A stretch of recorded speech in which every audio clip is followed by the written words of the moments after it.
আল্লাহর আইন যেন বাংলাদেশে প্রতিষ্ঠিত হয়ে যায়, এজন্য একজন যোগ্য শাসকের প্রয়োজন। যেই শাসকের প্রধান গুণ হবে চারটা। কয়টা? সূরা হজের ৪১ নম্বর আয়াতে আল্লাহ বলেন, আল্লাযীনা ইম্মাক্কান্নাহুম ফিল আরদি আকামুস সালাহ ওয়া আতাউয যাকাতা ওয়া আমারু বিল মা'রুফি ওয়া নাহাউ আনিল মুনকার। আল্লাহ তাআলা বলেন, আমি যাদেরকে রাষ্ট্র ক্ষমতায় বসাই তাদের প্রধান কাজ হবে চারটা। বলেন, রাষ্ট্র শাসক যিনি হবেন প্রধান কাজ কয়টা? ১ নম্বর আকামুস সালাহ, নামাজ কায়েম করা।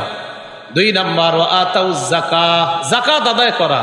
৩ নম্বর ওয়া আমারু বিল মা'রুফ, নেক কাজের আদেশ করা। ৪ নম্বর ওয়া নাহাউ আনিল মুনকার, অসৎ কাজ থেকে নিষেধ করা।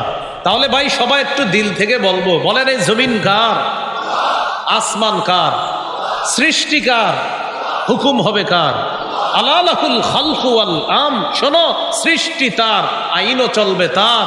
ইনশাআল্লাহ আমাদের বাংলাদেশেও যেন সংসদ এমন হয় যে সেখানেও আইন চলবে আল্লাহ। পুলসিরাত, জান্নাতের দিকে এক ধাপ।